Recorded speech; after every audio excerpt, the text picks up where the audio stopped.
Salam.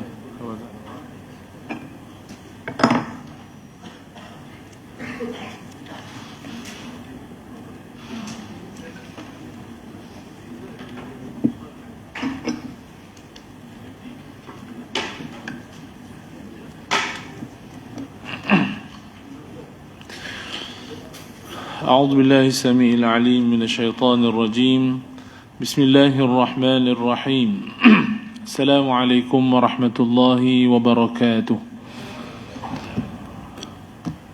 الحمد لله والصلاة والسلام على رسول الله وعلى آله وأصحابه ومن والاه أشهد أن لا إله إلا الله وحده لا شريك له وأشهد أن سيدنا محمدا عبده ورسوله سبحانك لا علم لنا إلا ما علمتنا إنك أنت العليم الحكيم ربنا اشرح لنا صدورنا ويسر لنا أمورنا واحلل عقدة من ألسنتنا يفقه أقوالنا ربنا يسر ولا تعسر يا كريم اللهم زدنا علما وارزقنا فهما برحمتك يا أرحم الراحمين اللهم نورنا بنور علمك وأبعدنا النسيان برحمتك يا أرحم الراحمين اللهم ارزقنا فهم النبيين وحفظ المرسلين برحمتك يا أرحم الراحمين وصلى الله على سيدنا محمد وعلى آله وصحبه وسلم والحمد لله رب العالمين. Tuan-tuan, puan-puan dan dirahmati Allah, alhamdulillah, syukur kepada Allah Subhanahu wa taala dengan setinggi-tinggi kesyukuran di atas nikmat yang Allah kurnia kepada kita, nikmat kesihatan, nikmat waktu lapang, nikmat hidayah serta taufik daripada Allah Subhanahu wa taala dan keizinannya dapat kita hadir ke rumah Allah ini secara istiqamah insya-Allah dan dikurniakan Allah dengan segala kelebihan dan keistimewaan bagi orang yang hadir ke rumah Allah, terutamanya yang hadir ke masjid waktu pagi.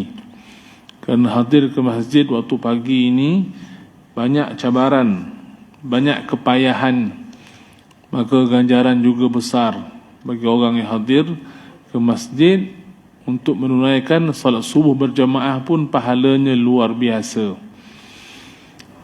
Kalau ikut ranking atau ikut susunan keutamaan, kelebihan solat berjamaah, yang paling besar pahala pastilah solat Jumaat. Solat Jumaat ini fardu. Maka solat Jumaat itu berjamaah pahala paling besar dan paling utama. Yang kedua, solat subuh pagi Jumaat. Kerana keistimewaan hari Jumaat tersebut, maka subuh pagi itu pahala yang kedua terbesar dalam solat berjamaah. Dan pahala yang ketiga terbesar solat berjamaah ialah solat berjamaah pada solat subuh setiap hari. Dia artinya ranking yang paling besar pahala ni antaranya ialah solat subuh berjamaah. Baru diikuti solat-solat yang lain seperti Isya, Maghrib, Zuhur dan juga Asar. Tuan-tuan sekalian, berdoalah kepada Allah bila Allah nak pilih kita ke jalan yang baik ini, agar Allah ikhlaskan hati kita, agar Allah memudahkan urusan kita. Jangan kita menyesal di akhirat besok, dah buat dah ke dunia, tengok tak ada hasil. Itu kita sangat bimbang, sangat takut. Sebab tu jangan pernah berpuas hati dengan amalan kita, dan jangan berbangga atau rasa ujub, rasa diri hebat dan dekat dengan Allah tu tidak ada dalam diri kita. Kita bahkan sentiasa berusaha ke arah itu, sentiasa perbaiki. Mudah-mudahan Allah mendatangkan sifat ikhlas dalam diri kita insya-Allah. Tuan-tuan sekalian, kita sambung lagi pengajian kita ataupun kitab solat berjamaah yang ada buku muka surat yang ke-79 yang terakhir kita bincang hari itu. Kita masih lagi berbicara tentang kelebihan yang ketiga bagi orang yang hadir solat berjamaah. Dalam kitab ini, tuan kitab dia cuba ataupun dia menyusun kelebihan yang disebut sebagai 27 darajah yang Nabi sebut tu. Jadi semuanya ada 27 lah nanti. Satu persatu diulas, dikupas kelebihan-kelebihan ini. Dan kita masih lagi berbincang tentang kelebihan yang ketiga, iaitu kelebihan orang yang berjalan kaki ke masjid ataupun orang yang istiqamah hidupnya berulang alik ke masjid. Ya betul. Betul. Yang ke-8 tu kupasan daripada pejalan kaki ke masjid. Dia ada kupasan yang pertama sampai yang ke-8 dan ada lagi kupasan dia. Tapi tajuk besar dia ialah kelebihan orang yang berjalan kaki ke masjid ataupun orang yang berulang alik ke masjid. Nampak macam apa? Biasa-biasa je kerja dia tu. Ulang alik ke masjid tak ada apa payah pun. Tapi sebenarnya satu cabaran yang sangat besar untuk orang berulang alik ke masjid ni. Terutama cabaran gangguan syaitan dan juga iblis yang menghasut, yang sentiasa cuba mengelakkan kita ni daripada hadir ke masjid. Suatu ada disebutkan nanti kita akan baca kata-kata para alim ulama ataupun hadis Nabi SAW. Setiap kali kita nak keluar masjid ni, ada ribuan tentera-tentera syaitan menunggu kita keluar. Apa niat dia? Kita keluar dia akan serbu macam somut serbu makanan dia. So apa? Nak rosakkan kita, nak ganggu kita. Tadi dah gagal lah, dah ganggu, pergi juga ke masjid. Ni sekarang ni dah pergi masjid dah, nak balik pun diusahakan, menunggu. Sebab tu kita disuruh baca doa. Bila keluar ke masjid tu baca doa. Apa doa dia? Allahumma inni as'aluka min fadlik, kan? Dan doa tambahan lagi, minta Allah jaga kita daripada gangguan syaitan dan juga iblis itu. Itulah antara cabaran. Itu daripada segi yang tak nampak ni syaitan ni. Tapi yang nampak pun banyak juga. Macam-macam cabaran untuk hadir ke masjid ini. Terutama pula cuti. Ini cuti umum kan. Lagi macam-macam. Tuan-tuan sekalian, mudah-mudahan kita masuk dalam golongan orang yang ulang alik ke masjid secara istiqamah, insya-Allah. Baik, yang ke-8, cahaya sempurna di akhirat kelak untuk pejalan kaki ke masjid di malam gelap gelita. Mendapat cahaya yang sempurna. Orang yang ulang alik ke masjid pada waktu malam atau waktu subuh, waktu yang gelap gelita, orang tu bersungguh pergi dan pulang daripada masjid. Rasulullah SAW telah memberitakan perkhabaran gembira untuk orang yang pergi ke masjid dengan berjalan kaki untuk solat berjamaah dalam keadaan gelap gelita. Ini lagi bila kepayahan lah, gelap gelita dan jalan kaki lagi. Tapi kita alhamdulillah torang dah, tak buat touchlight pun torang, lampu jalan pun dah banyak dah. Naik motor lampu torang, naik kereta lagi torang. Baik, tapi kelebihan dapat tak? Dapat si kelebihan. Macam mana torang baiklah. Tapi jalan gelap gelita tetap dapat sebab suasana malam itu, suasana yang gelap. Baik, khabar gembira tersebut ialah mereka dijanjikan cahaya yang sempurna di akhirat gelap. Khabar Rasulullah sallallahu alaihi wasallam ini diriwayatkan oleh Imam Ibn Majah.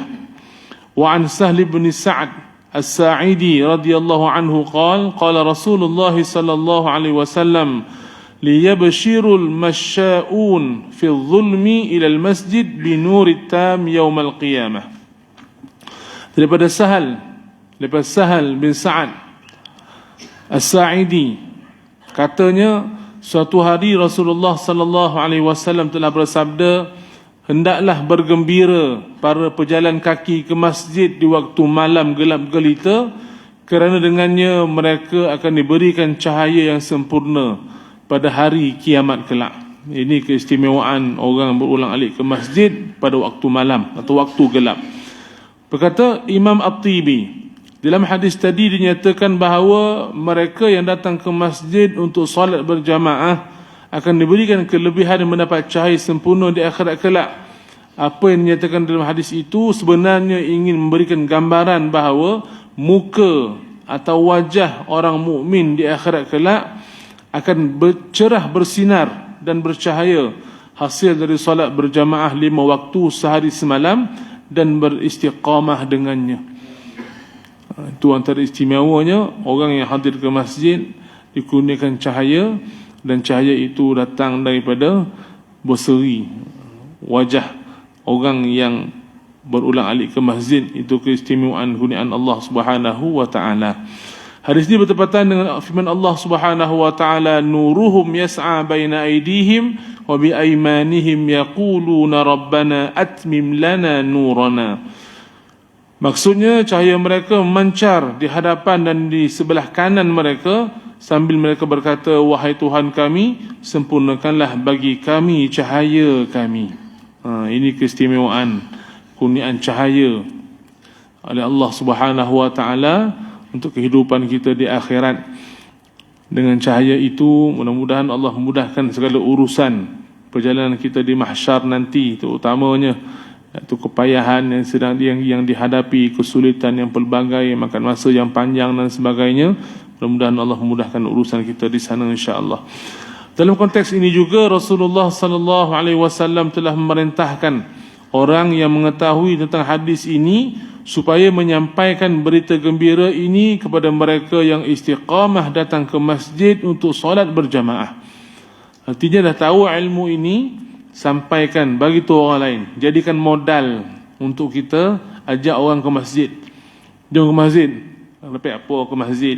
Tak ada apa, elok dia pergi nego, cari customer, bisnes, besar untung. Dapat kelebihan, kemewahan dan sebagainya. Ke masjid dapat apa? Ini modal kita. Dapat apa? Dapat cahaya di akhirat besok. Dekat dunia ni kalau gelap orang takut tak? Takut. Kalau kita keluar siang banding keluar malam, mana kita lebih selesa nak keluar? Siang. Sebab kita nampak depan kita, belakang kita dan sebagainya. Bahkan syaitan dan iblis pun suka menyerang mangsanya pada waktu malam juga, kena kegelapan malam tersebut.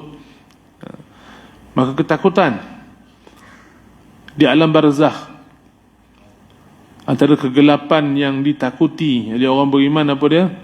Gelapnya kubur itu.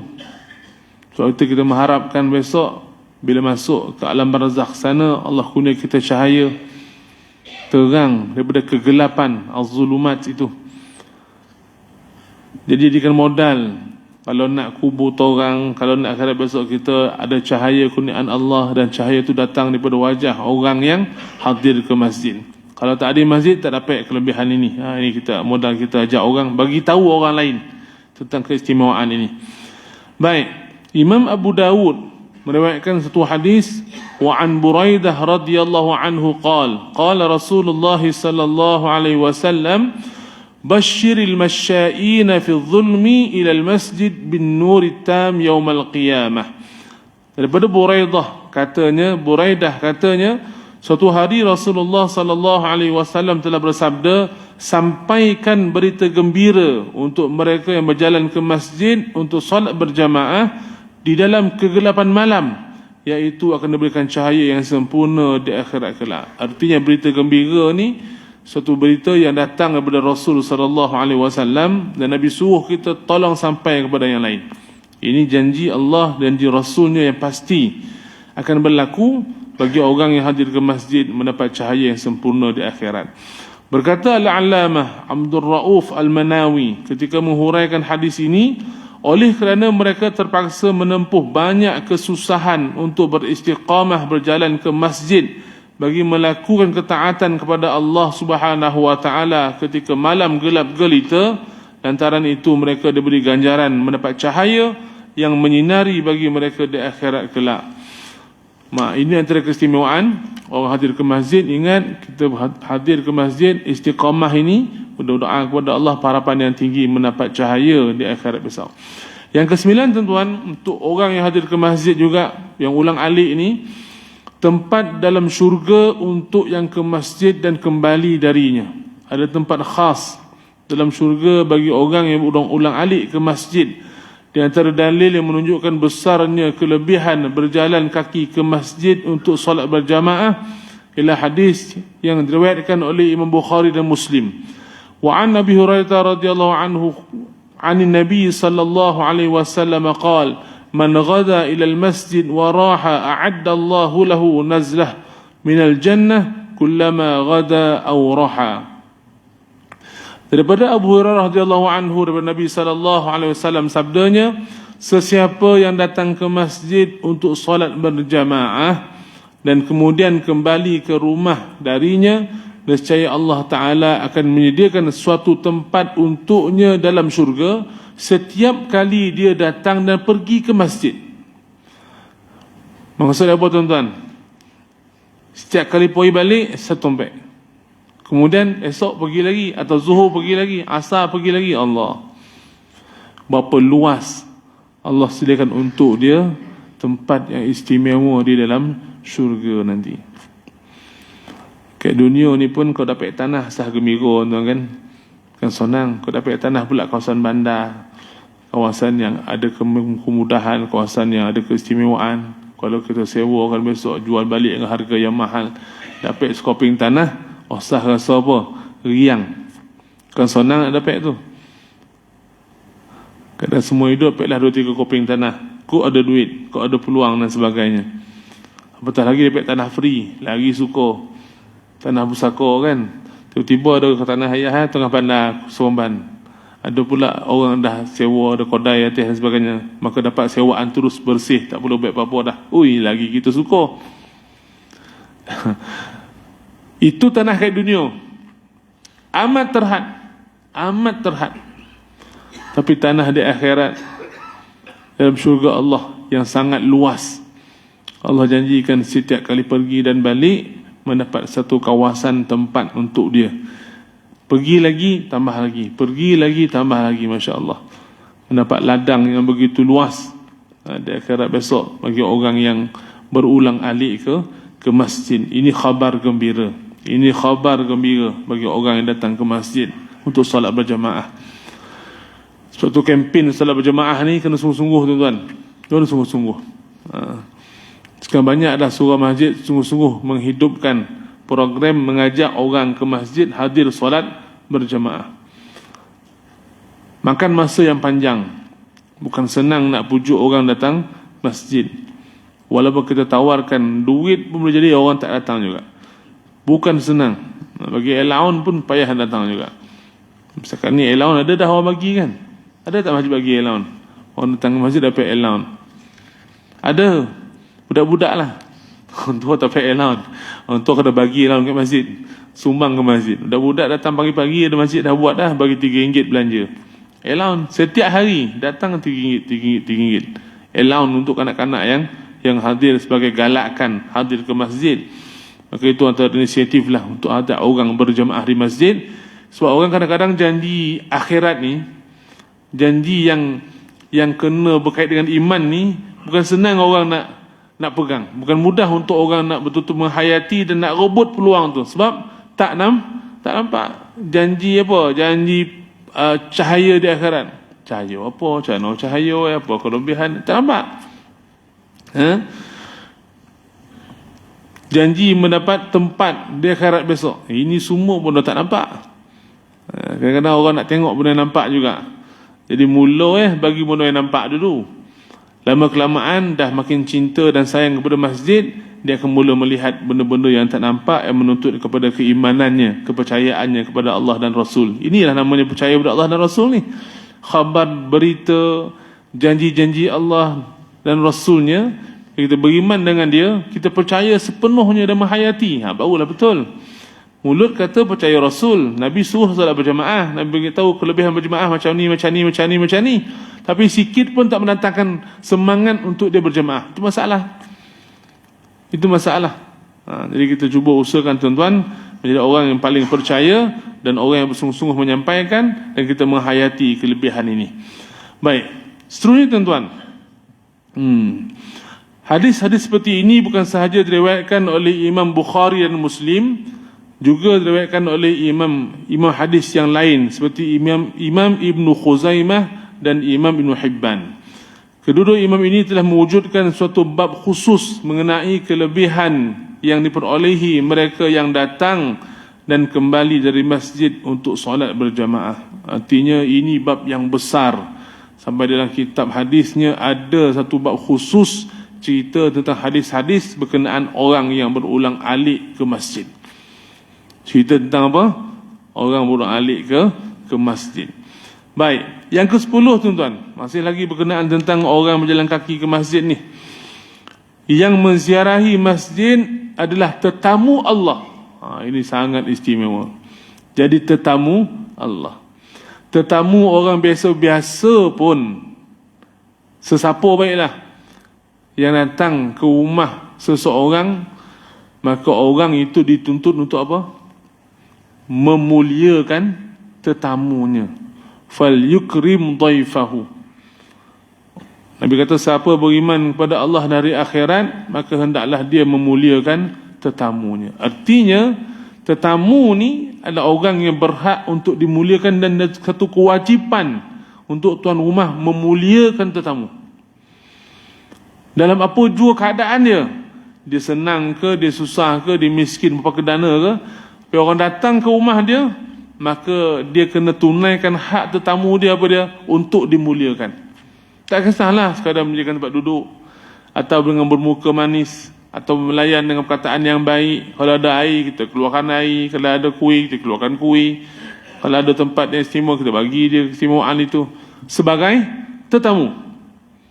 Kalau kita naik sikit lagi, tetamu orang yang berkedudukan, kita akan tengok, wah, ada keistimewaan. Bukan kita VIP tau.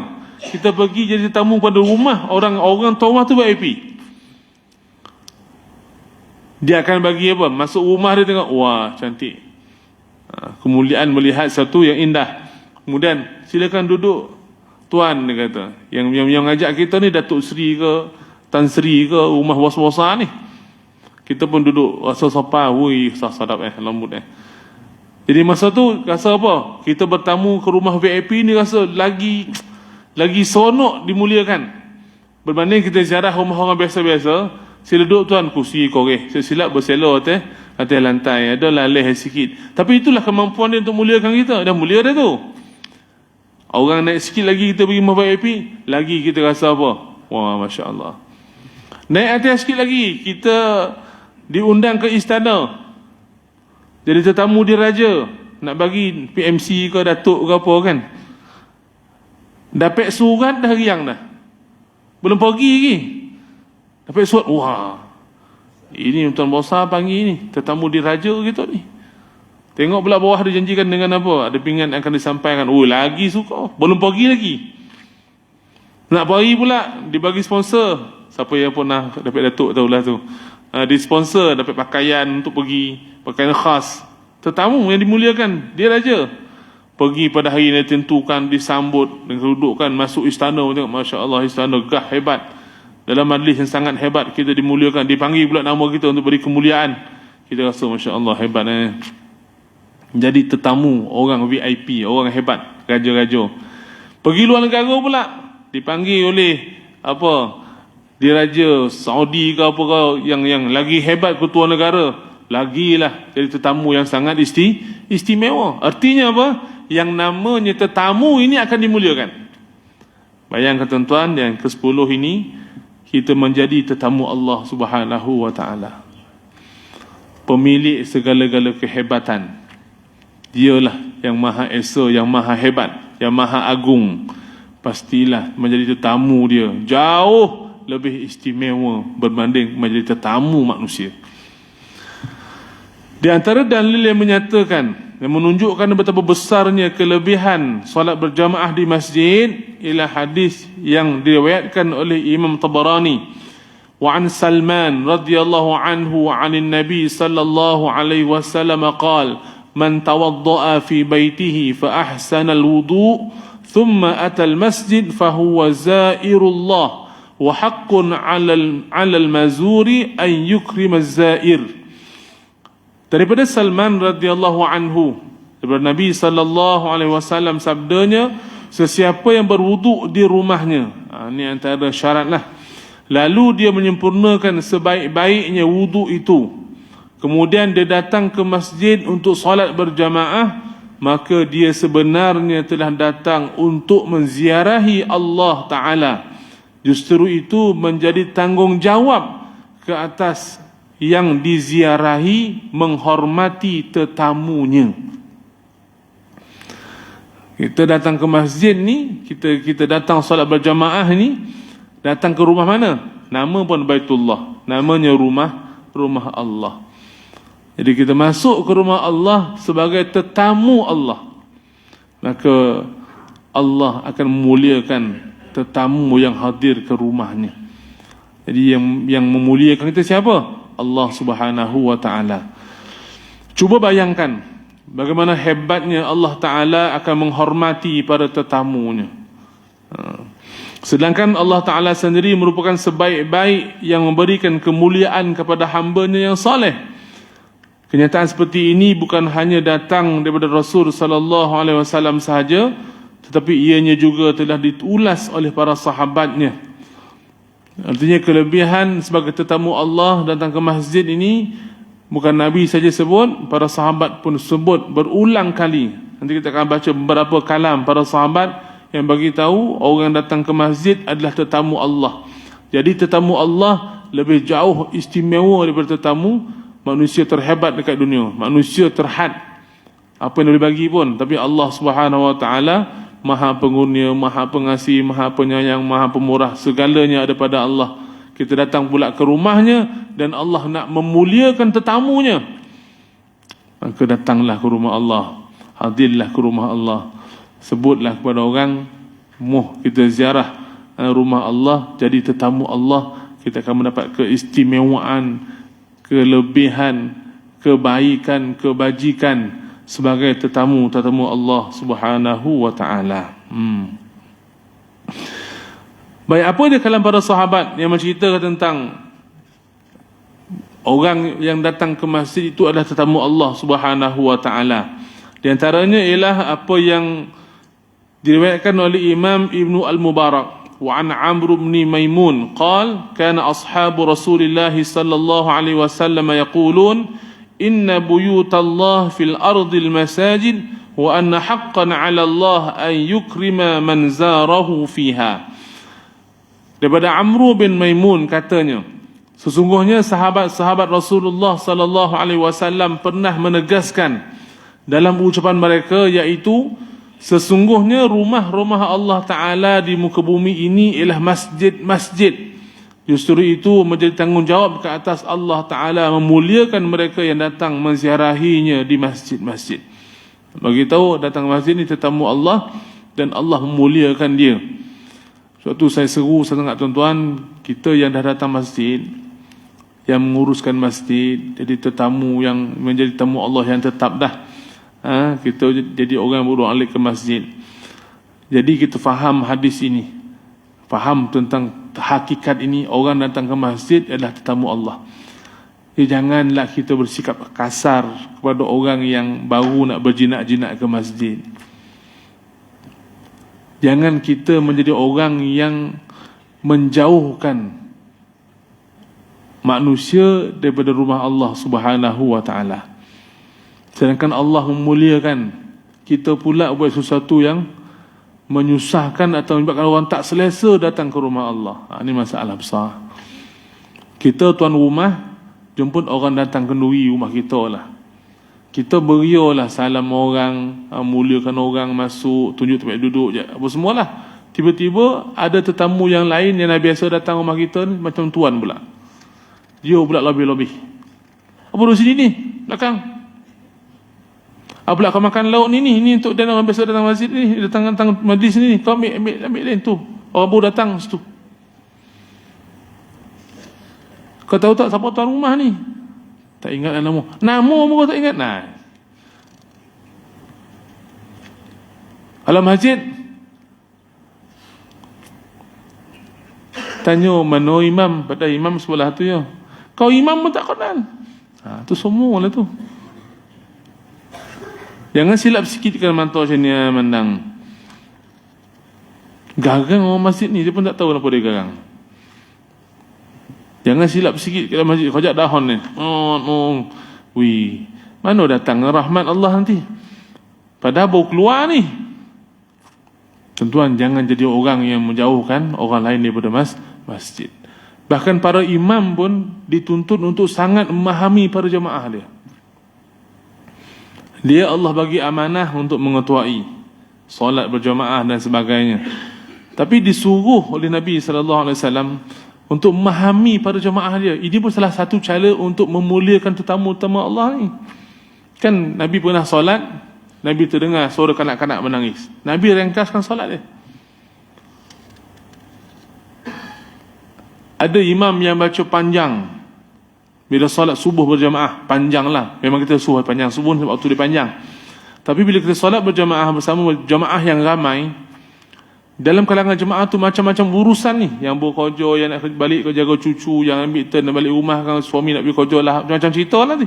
Pagi-pagi tiba-tiba imam baca terlalu panjang sehingga mengganggu keselesaan para jemaah yang di belakang dia atas urusan yang pelbagai kewajipan dia. Sebab tu ada sahabat yang komplain dengan Nabi ya. Dia jumpa Rasulullah, imam yang seorang ni kalau jadi imam memang banyak. Masjid kita ni okey, yang risau okey semua. Ini tempat lain, panjang sangat sampai terganggu urusan saya. Maka apa tindakan Nabi SAW? Nabi panggil imam tu dan berubah muka Nabi. Patutnya kita fikir secara logik Nabi mesti suka punya kan, baca panjang lah sembahyang, Nabi mesti suka. Ajak orang lama lah sembahyang, Nabi mesti suka. Tapi yang berlaku sebaliknya. Apa kata Nabi? Nabi kata, apakah kamu nak jadi orang yang menjauhkan manusia daripada rumah Allah? Imam lah tu, baca panjang lah sembahyang je pun. Nabi kata, apakah kamu nak jadi orang yang apa? Menjauhkan manusia daripada rumah Allah. Maksudnya apa? Maksudnya bila jemaah tak selesa, dia akan tarik diri. Kalau jemaah masjid ni kadang tak sampai saya nak pergi kojo ni kan ni, panjang waktu baca pagi ni. Jadi tak apalah, kat rumah lah. Ataupun nak singgah masjid tu, tak boleh singgah masjid ni, tahu dah imam panjang, kita tempat lain lah. Nampak? Kesan dia. Jadi maknanya apa? Seolah-olah kita menjadi ejen yang menghalang orang menjadi tetamu Allah, orang yang Allah nak muliakan dia. Kita pula yang menjadi penghalang. Kita pula menjadi sebab orang tak hadir. Kita pula menjadi sebab orang tak selesa datang ke rumah Allah. Agak-agak Allah suka tak kita agak. Kalau kita jadi tuan rumah lah, ada tetamu buat spoil macam tu ke rumah kita, dia pula lebih-lebih, kita muliakan dia pula macam-macam hal. Kita rasa macam nak halau dia kan. Kau keluarlah, kau apa hal sibuk-sibuk sini ni. Itu gambaran supaya kita faham. Kita duduk di rumah Allah ni, kita sentiasa mengalu-alukan orang datang, mengalukan apa jua program yang baik untuk imarah masjid. Kita alu, kita sokong, kita ajak orang datang. Kita bagi apa? Bagi orang selesa datang masjid. Kita orang datang masjid, kita layan dengan baik kemesraan orang masjid sampai menambat hati mereka untuk hadir ke masjid. Ini bukan orang dewasa saja ya, kanak-kanak pun termasuk juga. Budak-budak kita nak suruh datang masjid, tapi silap sikit kita bongi. Kojak dah marah, kojak dah menjoget. La ilaha illallah. Fobia datang masjid sudah budak tu. Takut datang muka cik tu. Alamak, dah muda dah. Akhir besok apa tak pergi sebenarnya bang. Cik Ali tu garang bona alamak tak daya nak marah kat dia dah. Budak memang kojak main tang masjid, memang kojak dia. Jadi kita kena sediakanlah jawatan kosong untuk dia main tu. Maksudnya apa? Bagi ruang untuk dia main. Tapi dalam keadaan terkawal. Kita orang dewasa pandailah. Yang penting kita galak ke budak ke masjid, sempurnakan dia punya naluri ke anak-anak dia tu. Bagilah apa-apa. Main ke, kemudahan ke, apa ke, bagi duit ke, bagi apa ke, asalkan dia rasa apa? Selesa datang ke masjid. Jadi adalah jemaah kanak-kanak, barulah nak datang. Memang bila dia orang datang ni masalah banyak lah. Biasalah tu. Dia akan berlari, dia akan bising, dia akan tu, dia akan ni. Tapi kalau kita biarkan masjid kita sunyi, hanya orang tua yang datang, akan datang masjid kita akan sunyi terus. Takkan ada orang lagi dah pengganti. Kita nak mati dah. Tak lama dah kita ni. Penyakit macam-macam, mata pun dah kabur, lutut pun dah sakit, pinggang pun dah tak tahan duduk lama. Dekat pukul 7 dah bila berhenti Ustaz Najib ni. Sudah-sudahlah tu.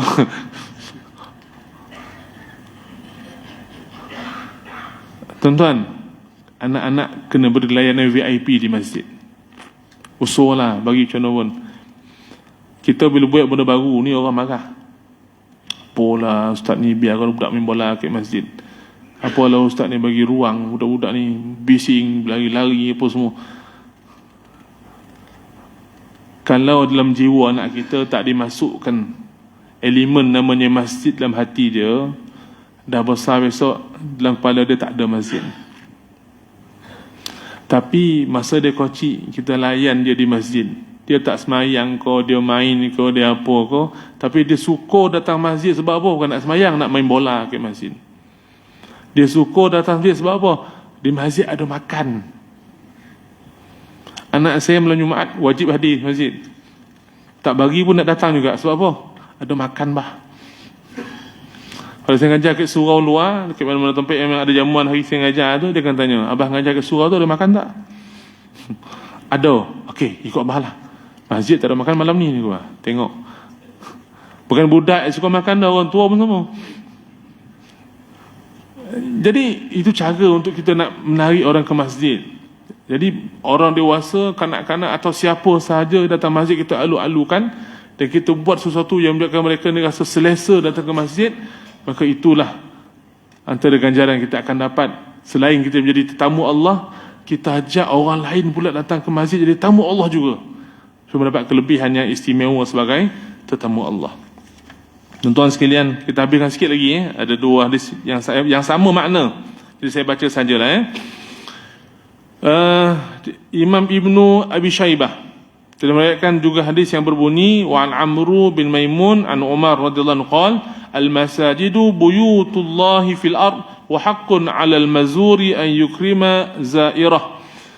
Maksudnya masjid-masjid merupakan rumah-rumah Allah di muka bumi, justru itu menjadi tanggungjawab ke atas orang yang diziarahi memuliakan para tetamunya.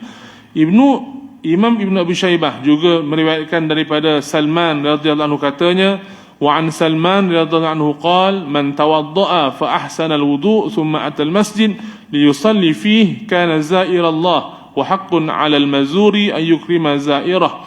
Sesiapa yang berwudu lalu dia menyempurnakan wudunya, kemudian dia pun datang ke masjid untuk solat berjamaah padanya, maka pada hakikatnya dia telah menziarahi Allah Ta'ala, lantaran itu bertanggungjawab ke atas Allah memuliakan para tetamunya. Inilah antara keistimewaan orang yang hadir ke masjid, solat berjamaah, berwuduk di rumah, perbaiki wuduknya, kemudian berjalan datang ke masjid. Mereka itu adalah tetamu Allah Subhanahu wa Ta'ala, dan tetamu Allah itu hak dia ialah akan dimuliakan oleh Allah Subhanahu wa Ta'ala. Dan bentuk kemuliaan Allah nak bagi ini sangat luas dan sangat hebat dan tak terbatas. Ini antara keistimewaan menjadi tetamu Allah Subhanahu wa Ta'ala. Dan kita menjadi tetamu Allah, seperti disebutkan tadi, bukan hanya kita nak kelebihan ini, kita nak tarik ramai orang lagi ke masjid agar semua mereka ni mendapat keistimewaan tetamu Allah. Dan kita juga sebagai tetamu, jagalah adab sebagai tetamu, supaya tetamu yang lain juga merasa selesa menjadi tetamu Allah Subhanahu wa Ta'ala, seperti yang saya sebutkan tadi. Allah Ta'ala alam. Mudah-mudahan segala kelebihan dan keistimewaan ini Allah kurniakan kepada kita, dan menjadi satu keistimewaan untuk kita di akhirat besok. Dan kita berdoa kepada Allah juga untuk menjaga niat kita sebagai orang yang hadir ke masjid, jauh daripada riya, jauh daripada ujub, jauh daripada bersifat tidak ikhlas kepada Allah Subhanahu wa Ta'ala dalam beramal. Maka kita berdoa kepada Allah juga mendapat ganjaran yang besar seperti yang Allah janjikan melalui Rasulnya ini di akhirat besok. A'udzu billahi minasyaitonir rajim. Bismillahirrahmanirrahim. اللهم ارحمنا بالقرآن واجعله لنا إماما ونورا وهدى ورحمة.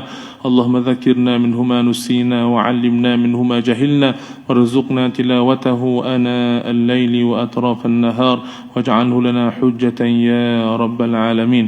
اللهم إنا نجعلك في نحور أعدائنا ونعوذ بك من شرورهم. اللهم بدد شملهم وفرق جمعهم وشتت كلمتهم وزلزل أقدامهم وسلط عليهم كلبا من كلابك يا قهار يا جبار يا منتقم.